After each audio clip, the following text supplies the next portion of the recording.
Welcome to a new video of Genius Cardiac Education. Hello, start करते हैं heart से। Heart क्या है? बेसिकली रफली कोन शेप्ड हॉलोड मस्कुलर ऑर्गन। हमने क्या कह दिया? रफली कोन शेप है, पूरा कोनिकल नहीं है पर हल्का सा शेप बनाता है एक कोन का जैसा, तो इसलिए हमने उसे रफली कोन शेप कह दिया। हॉलोड हॉलोड इसलिए कह दिया क्योंकि अंदर से खाली है, ब्लड फिल्ड है। ठीक है। मस्कुलर ऑर्गन, ढेर सारी मसल्स हैं क्योंकि उसको हर टाइम काम करना है। Length 10 centimetre, weight 225 grams in female. Males में रहेगा 310 ग्राम्स क्योंकि फिजिक हैवी बिल्ड रहता है मेल्स में, तो इसीलिए 310 ग्राम्स स्लाइटली बड़ा है फीमेल के कंपैरिजन में। ठीक है। साइज क्या रहेगा? रफली एक फिस्ट के जितना, एक मुट्ठी जितनी होती है ना, उतना एक हार्ट का साइज अप्रॉक्सीमेटली माना जाता है। ठीक है। पोजीशन कहाँ? Lies in the thoracic cavity in the मीडियस्टिनम। ठीक है। लाइज कहाँ करता है? थोरेसिक कैविटी में। जो भी आपके रिब केज होती है ना, जो आपकी पसलियाँ वाला हिस्सा होता है, छाती का हिस्सा, वो आपका थोरेसिक कैविटी कहलाता है। और उस उधर पे बेसिकली हार्ट लोकेट करता है। और मीडियस्टिनम, जैसे कि ये आपकी नेक है, ये आपका थोरेसिक वाला एरिया आ गया, निपल्स वाली एरिया की जगह ये थोरेसिक वाली एरिया आ गई। और ये सेंटर पार्ट यहाँ पे एक बोन आपको महसूस होती होगी रिब्स से कनेक्टेड, मीडियस्टिनम कहते हैं इसको, तो यहाँ पे एग्जैक्टली लोकेटेड है रहता है वो। ठीक। Lies obliquely little more to the left. ठीक है। ऑब्लिकली थोड़ा सा तिरछा सा होएगा और लिटिल लेफ्ट की तरफ को टिल्टेड रहेगा। ठीक है। लेफ्ट साइड को ज़्यादा रहेगा। Base, the upper part is known as the base. ये जो ऊपर का पार्ट होता है ना, ब्रॉडर वाला, ये इसको हमने कह दिया base. The apex the lower part को हमने बेस एपेक्स कह दिया। ठीक। Apex is 9 centimetre apart from the middle line to left at 5 intercostal space. अब हमने क्या कह दिया? एपेक्स की जो डिस्टेंस है ना मीडियस्टिनम से, मीडिया सेंट्रल लाइन है ना, तो कितनी है? 9 सेंटीमीटर अपार्ट है वो। ठीक है। और किस रेंज में है? फिफ्थ इंटरकोस्टल स्पेस के। ठीक है। Base extend to the level of second rib. और आपका जो बेस वाला एरिया है, मतलब हार्ट का जो बेस है, वो आपका रहेगा सेकंड रिब के आसपास। ठीक है। इतने पॉइंट्स क्लियर है। एक पॉइंट थोरेसिक कैविटी में रहेगा, इजी है, मीडियस्टिनम के आजू बाजू रहेगा, ओब्लिकली होता है, थोड़ा सा टिल्टेड होता है लेफ्ट की साइड। और इसका लोअर पार्ट आप एपेक्स कहते हो, ऊपर पार्ट आप इसका बेस कहते हो। और जो एपेक्स है वो 9 सेंटीमीटर अपार्ट रहता है 15 इंटरकोस्टल स्पेस के पास। और जो बेस है वो आपका सेकंड रिब के आसपास रहता है। ठीक है। ओके। अब देखते हैं क्या क्या ऑर्गन्स एसोसिएटेड हैं हार्ट के संग। एसोसिएटेड हैं हार्ट के संग बोले तो, जब हम हार्ट पढ़ रहे हैं तो उसके आसपास कौन से और ऑर्गन्स हैं जिसने उसको इनक्लोज किया हुआ है या कवर किया हुआ है। ठीक है। अच्छा, इन्फीरियर। अब हम इन्फीरियरली, अब जैसे कि ये रहा, ये रफली हार्ट बना रही हूँ, रफली स्ट्रक्चर बना रही हूँ हार्ट का, ये ऐसे माना। ठीक है। इन्फीरियरली क्या होता है? नीचे की साइड इन्फीरियर। ठीक है। ये रहेगा सुपीरियर। वो आगे की साइड रहेगा एंटीरियर, पीछे की साइड रहेगा पोस्टीरियर, और ये साइड वाले लेटरल रहेंगे। ठीक है। तो जो नीचे से है इन्फीरियरी काहे से क्या होता है हार्ट के, क्या ऑर्गन कौन सा होता है? वो है आपका डायफ्राम। ठीक है। सुपीरियरली ऊपर की साइड आपके कौन कौन से ऑर्गन्स आएंगे? अरोटा आएगा, सुपीरियर वेना केवा आएगा, पल्मनरी आर्टरीज आएंगी, पल्मनरी वेन्स आएंगी। ठीक है। ये वाला हिस्सा। ओके। लेटरली क्या आएंगे? साइड्स में क्या आएंगी? लंग्स आएंगी। और लंग्स रफली बना रही हूँ, लंग्स ऐसे ऐसे ऐसे ऐसे ऐसे ऐसे ऐसे ऐसे। ठीक है। ठीक है। और जो लेफ्ट लंग है वो आपका ओवरलैप करेगा लेफ्ट साइड का थोड़ा सा हिस्सा हार्ट का। अब पोस्टीरियरली हमने कहते हैं पीछे की साइड, जहाँ आपकी पीठ होती है, पीठ की साइड से कौन कौन से ऑर्गन्स हार्ट को इनक्लोज करेंगे? ओइसोफेगस, जो आपका फूड पाइप होता है, ट्रैकिया, विंड पाइप होता है, लेफ्ट एंड राइट ब्रोंकस, ये भी जब हम descending aorta, inferior vena cava, और थोरेसिक वर्टिब्रे। थोरेसिक वर्टिब्रे जो आपकी रीढ़ की हड्डी है, थोरेसिक एरिया में आ रही है बेसिकली, वो वाली। ठीक है। एंटीरियरली क्या क्या कवर करता है? एंटीरियरली मीन सामने के हिस्से से, छाती के साइड से, स्टर्नम, रिब्स जो बोन होती है, जो आपने महसूस की होगी, रिब्स को कनेक्ट कर रही है, वो स्टर्नम है। रिब्स पता ही है आपको, पसलियाँ। इंटरकोस्टल मसल्स, जो रिब्स के बीच में जो भी मसल्स होती है वो इंटरकोस्टल मसल्स होती हैं। अब आ जाता है स्ट्रक्चर ऑफ हार्ट में। ठीक है, स्ट्रक्चर ऑफ हार्ट पढ़ते हैं। इट हैज़ 3 लेयर्स, उसके पास है 3 लेयर, हार्ट के पास है 3 लेयर। पहला लेयर जो हमारा है पेरिकार्डियम कहते हैं, first layer is pericardium. It consist of 2 सेक, 2 थैले से बने होते हैं, ऐसा समझ लीजिए सेक। ठीक है, 2 सेक। पहला है आपका आउटर सेक और दूसरा हो गया आपका इनर सेक। पहले थोड़ा सा फिगर देखते हैं, उससे आइडिया आ जाएगा। ओके, ये रही आपकी पूरे हार्ट की जो भी लेयर है वो ये है, तीनों लेयर मैंने मिला के बनाई हुई हैं। पहला आ गया आपका फाइब्रस, जो आउटर सेक है, हमने कहा है ना, ये पहली लेयर आएगी फाइब्रस की, ये पहले में फर्स्ट ले देती है यहाँ पे। ठीक है, सेकेंड आपकी आ गई सीरस की, और थर्ड आपका आ गया मायोकार्डियम, और फोर्थ आपके एंडोकार्डियम। ठीक है, तो बेसिकली 1 2 3 4 हम मान के चलते हैं, लेकिन इसमें बेसिकली 3 लेयर होती हैं, क्योंकि इस पूरे को जिसको मैंने 1 और 2 लिखा है, ये पूरा एक ही लेयर है। ठीक है, कंफ्यूज नहीं होना। फाइब्रस टिश्यूज की और सीरस मेम्ब्रेन की एक लेयर बनी रहती है। ठीक, जिसको हमने पूरे को बोल दिया है पेरिकार्डियम। तो क्या 3 लेयर्स रहेंगी, पेरिकार्डियम, मायोकार्डियम और एंडोकार्डियम। अब पेरिकार्डियम के 2 हिस्से हो गए। ठीक, 2 हिस्सों में क्या है, पहला हमने मान लिया है, पहले पढ़ते हैं आउटर सेक और दूसरा पढ़ते हैं इनर सेक। ठीक, आउटर सेक क्या है, फाइब्रस टिश्यूज की बनी होती है, और जो इनर सेक है वो आपकी double layer of serous membrane double folded रहेगा ऐसे। ठीक है, ऐसे दिखाती हूँ यहाँ पे बना के, ऐसे। ठीक है, 2 फोल्ड में रहेगा, तो ये आपका डबल लेयर वाली serous membrane. Fibrous sac continues with tunica adventitia of aorta above and diaphragm below. Fibrous जो टिश्यूज होता है वो अटैच रहता है कैसे, ट्यूनिका एडवेंटिशिया हमने पढ़ा था लास्ट टाइम की वेसल्स की लेयर्स हैं। ठीक है, तो वेसल्स की जो आउटर लेयर थी ट्यूनिका एडवेंटिशिया थी, तो ऊपर से वो अरोटा के संग, हमने पीछे पढ़ा था कि ऊपर से अरोटा आएगा, तो अरोटा से चिपका होएगा और नीचे डायफ्राम से अटैच होएगी। ठीक है, तो फाइब्रस का जो सेक होगा वो ऐसे चिपका होएगा। ठीक है, ओके। अब एक क्या है, ये इन इलास्टिक है और प्रिवेंट फ्रॉम ओवर डिस्टेंशन। अब हमने क्या कह दिया, इसमें कोई इलास्टिक वगैरह नहीं है, और ये क्यों नहीं है, इसके पीछे रीजन है, अगर इलास्टिसिटी होगी तो उतना फूलता, इलास्टिसिटी खिंचा हुआ रहेगा। ठीक है, तो प्रिवेंट ओवर डिस्टेंशन, की ज़्यादा ना फैल जाए, तो उसके लिए वो इनइलास्टिक है। ठीक है, तो आउटर सेक के हमने फीचर्स पढ़ ले, क्या है, फाइब्रस टिश्यूज की बनी होती हैं। सेक जो होता है कंटिन्यू करता है ऊपर से आपके एरोटा को और नीचे से आपके डायफ्राम को। ठीक है, नीचे पार्ट के हार्ट के नीचे पार्ट से, और इनइलास्टिक इन नेचर होती है, इलास्टिसिटी नहीं होती है, ताकि ओवर डिस्टेंशन ना हो, हार्ट ज़्यादा ना फैल जाए। ठीक, अच्छा। अब आ जाते हैं इनर सेक पे। Continuous double layer of serous membrane हमने पढ़ लिया, 2 लेयर होंगी कंटिन्यूस। ठीक है, पहली एक लेयर को बोल दिया है पैराइटल, दूसरी वाली लेयर आएगी आपके विसरल। ठीक, जो आउटर लेयर रहेगी वो हमने कह दिया पैराइटल, और जो इनर लेयर रहेगी वो हमने कह दिया विसरल। ठीक, अच्छा।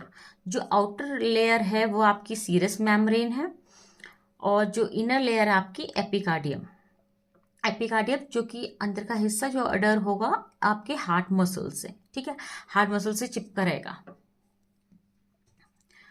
ओके, नाउ इन दोनों के बीच में, पैराइटल और विसरल के बीच में स्पेस होगी, उसको हमने पेरिकार्डियल स्पेस बोला है, उसको हम पेरिकार्डियल स्पेस बोलते हैं, जिसमें कि आपका पेरिकार्डियल फ्लूइड होगा। इसका काम क्या है, स्मूथ फंक्शनिंग कराएगा, मतलब कि कोई फ्रिक्शन अवॉइड कराएगा। ठीक है, अगर फ्लूइड नहीं होगा तो क्या होगा, आपस में जब हार्ट पंप करेगा तो ये फ्रिक्शन से रब हो सकता है, तो उसको प्रिवेंट करने के लिए यहाँ पे फ्लूइड है। ठीक है, उसका काम क्या है, फ्रिक्शन अवॉइड करना। अब देखो एक बार फिगर फिर से देखते हैं। फाइब्रस टिश्यूज की है, पहले हमने पढ़ लिया आउटर सेक जो है फाइब्रस टिश्यूज का बना हुआ है। दूसरा डबल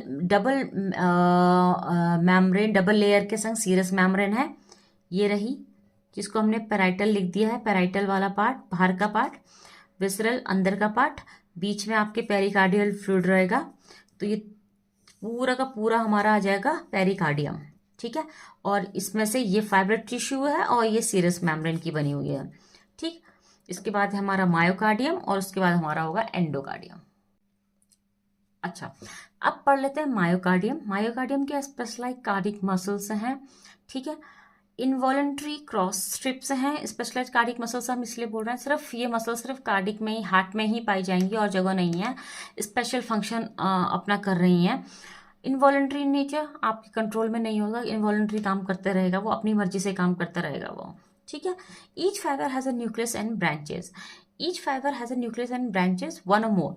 अब जैसे ये फिगर है हमारा, देख लेते हैं। इसमें न्यूक्लियस है हर के पास और ब्रांचेस भी हैं हर एक फाइबर के पास, आपको दिख रहा होगा, ठीक है। And branches are adjacent fibers are close, ठीक है। एक अगर ये एक फाइबर की जहाँ से ब्रांच निकल रही है तो ये होगा कि वहां पे दूसरे फाइबर की एंड होगी, मतलब ये ऐसा नहीं है कि डिस्कनेक्टेड है कहीं से, ये इतना ज्यादा इंटरकनेक्टेड है, इसलिए हमने इनको क्रॉस स्ट्रिप्स भी कहा है। जैसे एक्स देखा है, एक्स उस तरीके से ये थोड़ा सा होते हैं, ठीक है। Intercellular disc is dark. Intercellular disc जो है वो डार्क रहेंगी। Looks like sheet of muscles and continuously of fibers, ठीक है। End to end looks like a sheet, वो ऐसा लगता है कि शीट है पूरी मसल्स की, क्योंकि एक फाइबर दूसरे फाइबर से इतना ज़्यादा कनेक्टेड है। Each fibre doesn't require separate nervous supply. अब इतना ज़्यादा कनेक्टेड है तो हर एक फाइबर को अलग से नर्वस सप्लाई नहीं चाहिए। Impulses are spread from cell to cell by branches and intercellular disc causing contraction, ठीक है। तो हमने पढ़ लिया ना कि ईच फाइबर को एक अलग से नर्व सप्लाई नहीं चाहिए, क्यों? क्योंकि impulses are spread by cells to cells by branches. अगर एक फाइबर में कंडक्शन हो रहा है तो इम्पल्सेस नर्व्स की जा रही हैं तो वो दूसरे में ऑटोमेटिकली अपने ब्रांचेस के थ्रू, क्योंकि कनेक्टेड तो है ही, वो भेज देगा, इसलिए उनको अलग से उसकी जरूरत नहीं है, okay. Intercellular disc causing the contraction, और कई टाइम पे क्या होगा, एक तो ये वजह होगी कि ब्रांचेस की वजह से, दूसरा इंटरसेल्युलर जो डिस्क रहेंगी वो कॉन्ट्रैक्शन करेंगी तो उससे भी आपके नर्व इम्पल्सेस जो है कंडक्ट हो जाएंगी। Sheet of fibres enable atria and ventricle to contract in the coordination and, ठीक है। इस शीट ऑफ फाइबर्स बनाने का एक इम्पॉर्टेंट काम है, क्या है इसका काम, कि वेंट्रिकल्स को साथ में, वेंट्रिकल्स और आर्टरिया दोनों को ही साथ में कॉन्ट्रैक्ट और रिलैक्स करना, क्योंकि एक घंटा नहीं लगा सकता आर्टरिया और क्या कहते हैं वेंट्रिकल कॉन्ट्रैक्ट होने के लिए, इसीलिए ये मसल्स इतना ज़्यादा एक संग फाइबर्स जो है ज़्यादा चिपके हुए हैं, ठीक है।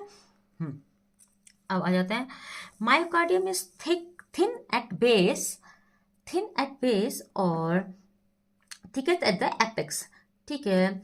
ऊपर की साइड हमने पढ़ा था कि आर्ट्रियम होता है, अभी पीछे हम स्ट्रक्चर में पढ़ेंगे, तो वो बेस वाला पोर्शन है, तो उसमें मायोकार्डियम थोड़ा थिन होते हैं एज कम्पेयर टू एपेक्स वाले रीजन में। एपेक्स में आपका क्या है, वेंट्रिकल्स हैं जिनका मोर ज़्यादा काम रहता है, इसीलिए वहाँ पे मायोकार्डियम ज़्यादा है, वहाँ पे ज़्यादा मसल्स हैं, ठीक है।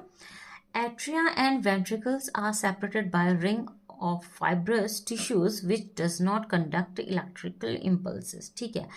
अब क्या है, आर्ट्रियल और वेंट्रिकल में थोड़ा सा टाइम डिफरेंस होता है, कुछ सेकंड्स का, क्योंकि आर्ट्रियल को फिल होना है, और जब हम फंक्शन पढ़ेंगे तो इसको समझेंगे। तो इसीलिए क्या होता है, ये दोनों आर्ट्रिया और वेंट्रिकल्स क्या हैं, सेपरेटेड हैं एक रिंग के थ्रू, और रिंग काहे की बनी हुई है, फाइब्रस टिश्यूज की बनी है। क्यों जरूरी है, ताकि अगर एट्रिया में कॉन्ट्रैक्शन हो रहा है तो वो नर्व इम्पल्सेस, कुछ भी इलेक्ट्रिकल इम्पल्सेस जा रही है तो ऐसा नहीं तुरंत वेंट्रिकल में पहुंच जाए, थोड़ा सा गैप चाहिए उनको रिफिलिंग के लिए, अपना काम करने के लिए, ठीक है। Conduction system is source of contraction and relaxation of atrium and ventricle. Conduction system एक स्पेशलाइज कंडक्शन सिस्टम होता है हार्ट में, आगे जाके पढ़ेंगे, तो वही रिस्पॉन्सिबल है आपके हार्ट के मसल्स को कॉन्ट्रैक्ट और रिलैक्स कराने के लिए, जिसकी वजह से एट्रियम और वेंट्रिकल्स रिलैक्स या कॉन्ट्रैक्ट होंगे, ठीक है। तो ये सारे पॉइंट्स थे आपके मायोकार्डियम के, मेरे को लगता है समझ में आ गए होंगे। अब आते हैं आपके तीसरे लेयर पे, जिसका नाम है एंडोकार्डियम, या हम एंडोमेट्रियम भी कहते हैं इसको। कहाँ कहाँ होती हैं, लाइंस करती हैं आपकी चेम्बर्स को, वॉल ऑफ हार्ट को, थिन होती हैं, स्मूथ होती हैं, ग्लिस्टरिंग मेम्ब्रेन होती हैं, परमिट स्मूथ ब्लड फ्लो, अंदर से स्मूथ रहेंगी ताकि ब्लड इजीली फ्लो करता रहे। कंसिस्ट ऑफ फ्लैक्टेंड एपिथेलियल सेल, हमने पढ़ा कि एपिथेलियल सेल की बनी होती हैं, continuous with endothelium lining of blood vessels, और क्या होता है, continuous with the epithelium lining of the blood vessel की जो हमने लाइनिंग पढ़ी थी सबसे अंदर वाली, तो उसके संग कंटिन्यू होती है, उसके संग चिपकी होती है, ठीक है।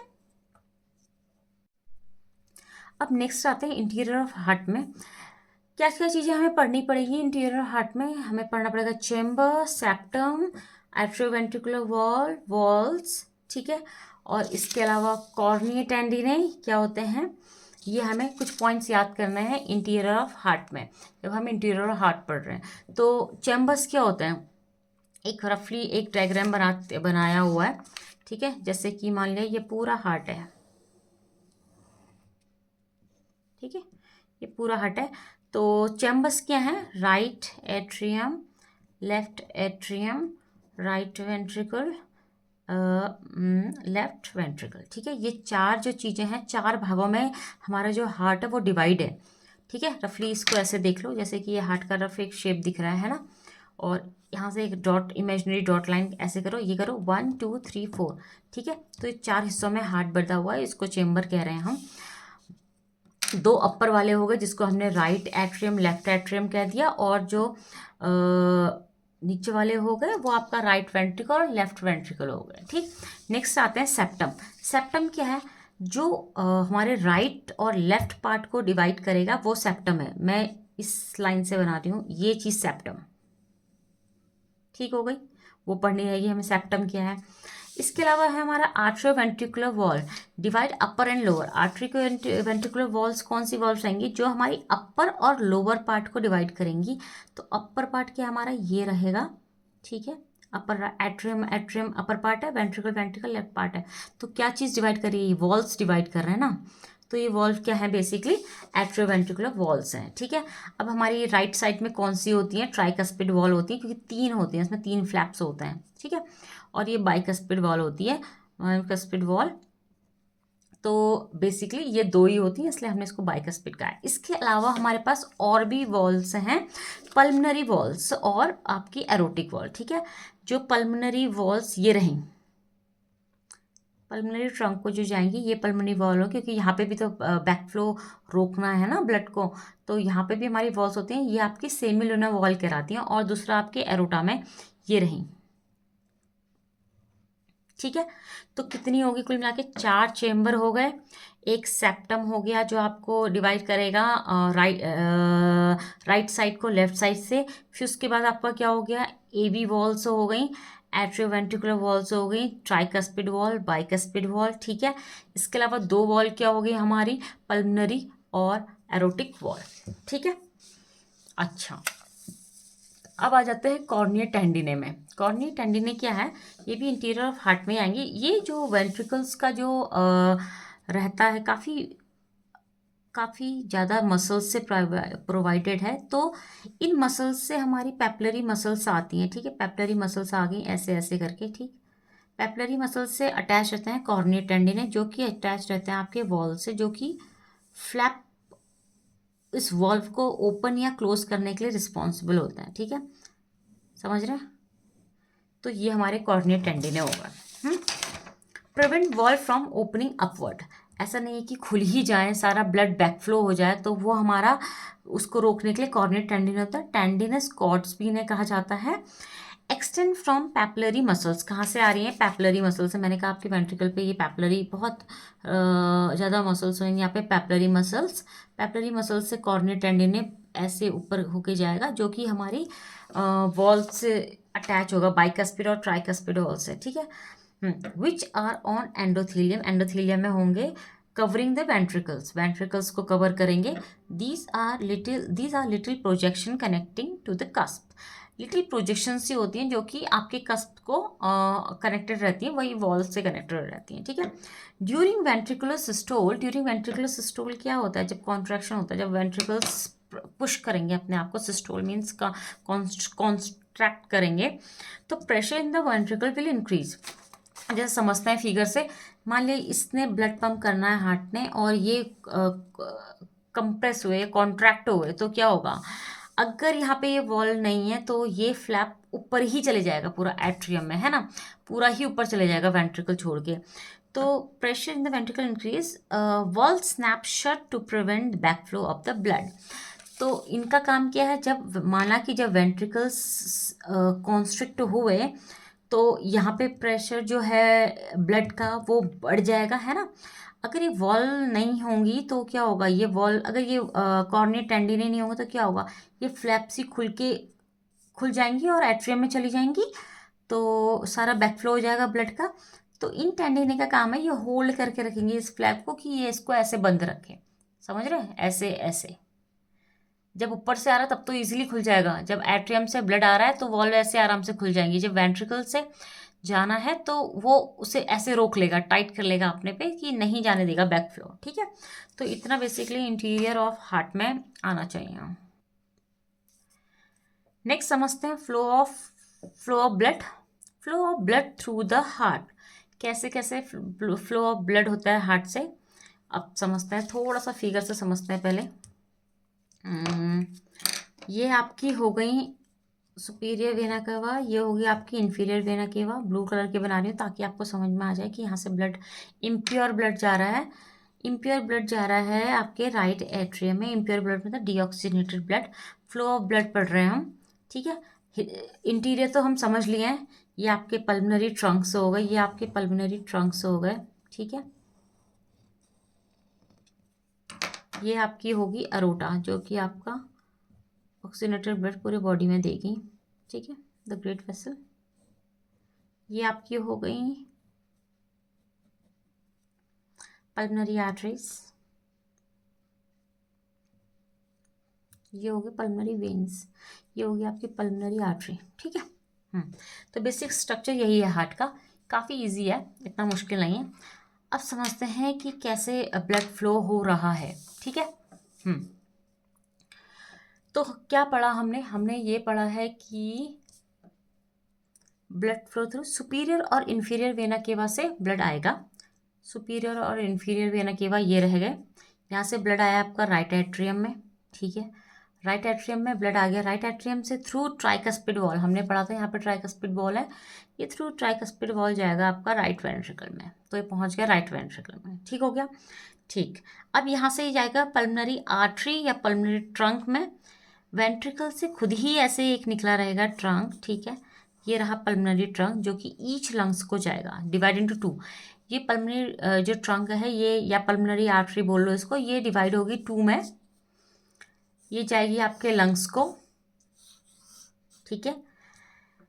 तो राइट साइड वाले को हमने राइट पल्मोनरी आर्टरी बोल दिया, लेफ्ट वाले को हमने लेफ्ट पल्मोनरी आर्टरी बोल दिया, ठीक है, ओके ना। उसके बाद ये जाएंगी लंग्स में, लंग्स में जाने के बाद ये ऑक्सीजनेशन करेगी, गैसेस एक्सचेंज करेगी, हमने पीछे पढ़ लिया है। तो फिर आएंगी right pulmonary veins from each lung, और हर एक लंग से दो आएंगी पल्मोनरी वेन्स, जैसे ये दिख रहा है आपको, 1 2, दो पीछे की साइड है, इधर को दिख रहे हैं, मान लिया इमेजिनरी में ऐसे बना रही हूँ, ठीक है। आएंगी आपकी ये रहे जैसे कि लेफ्ट एट्रियम में आ गई, ठीक। तो अब जब ये आई हैं तो ये आपका प्योर ब्लड लेके आई हैं, मतलब ऑक्सीजनेटेड ब्लड लेके आई हैं अपने आप में, ठीक है। यहाँ से गया था इम्प्योर ब्लड, यहाँ पे गया था इम्प्योर ब्लड, यहाँ पे गया था इम्प्योर या डीऑक्सीजनेटेड ब्लड, गए थे लंग्स में, लंग्स में गैसेस एक्सचेंज हुआ, लेफ्ट वेंट्रिकल पे कैसा ब्लड आ रहा है, आपका ऑक्सीजनेटेड ब्लड आ रहा है। अब ये लेफ्ट एट्रियम में पहुंच चुका है, लेफ्ट एट्रियम से थ्रू बाइकस्पिड वॉल, ठीक है, यहाँ से होते हुए ये जाएगा लेफ्ट वेंट्रिकल में, लेफ्ट वेंट्रिकल में आपका फिल हो जाएगा, ठीक। अब लेफ्ट वेंट्रिकल में से आपका कहाँ जाएगा, जब ये पूरा हो गया है ऑक्सीजनेटेड ब्लड आपका लेफ्ट वेंट्रिकल पहुँचा, यहाँ से ये जाएगा एरोटा में, जो कि आखिरी वेसल है, आखिरी वेसल नहीं मतलब ग्रेट वेसल है, ये वॉल के थ्रू, ठीक है, एरोटिक वॉल के थ्रू। तो ये अरोटा में चले जाएगा और फिर अरोटा से पूरे बॉडी में डिस्ट्रीब्यूट हो जाएगा। तो basically flow of blood inside the heart इतना ही है। फिर से एक बार रिवाइज कर लेते हैं। हार्ट के 4 चेम्बर हो गए, हमने पढ़ लिया। Right atrium, left atrium, right ventricle, left ventricles. Valve हो गई, tricuspid wall, bicuspid valve, erotic wall और आपकी पल्मनरी वॉल। ठीक, अब हमने पढ़ लिया, यहाँ से फ्लो पढ़ना है। Superior vena cava, inferior vena cava से राइट एट्रियम में आया, राइट एट्रियम से ट्राइकस्पिड वॉल के थ्रू राइट वेंट्रिकल में आया, राइट वेंट्रिकल से पल्मनरी वॉल्व के थ्रू आपके पल्मनरी ट्रंक में गया। और ईस्ट ट्रंक होती है 2 में डिवाइड, एक जाएगी राइट लंग्स को, एक जाएगा लेफ्ट लंग को। दोनों लंग में प्यूरिफिकेशन होगा, फिर दोनों लंग से एक लंग से 2 निकलेंगी, तो सॉरी 4 हमारे पास हमारी जो है एरोटिक वेन्स, एरोटिक वॉल, तो वो आ जाएंगी वेन्स। ये खुलेंगी, हमारी लेफ्ट एट्रियम में आएंगी, सारी ओपन होंगी। और अब जब ये आई हैं तो ये अपने संग प्यूरिफाइड ब्लड लेके आई हैं। थ्रू बाइकस्पिड वॉल क्रॉस होकर जाएगी लेफ्ट वेंट्रिकल में, लेफ्ट वेंट्रिकल से एरोटिक वॉल के थ्रू एरोटा में, और फिर एरोटा से पूरे बॉडी में डिस्ट्रीब्यूट हो जाएगी। ये बेसिकली ब्लड फ्लो का जो बेसिक कॉन्सेप्ट है वो है। ठीक है, आज के लिए इतना ही। कल की वीडियो में पढ़ेंगे कंडक्शन, नेक्स्ट वीडियो में पढ़ते हैं कंडक्शन कैसे होएगी। तो thanks for watching the video. Like share subscribe करिएगा, ब्लेस करिएगा चैनल को। Thank you so much.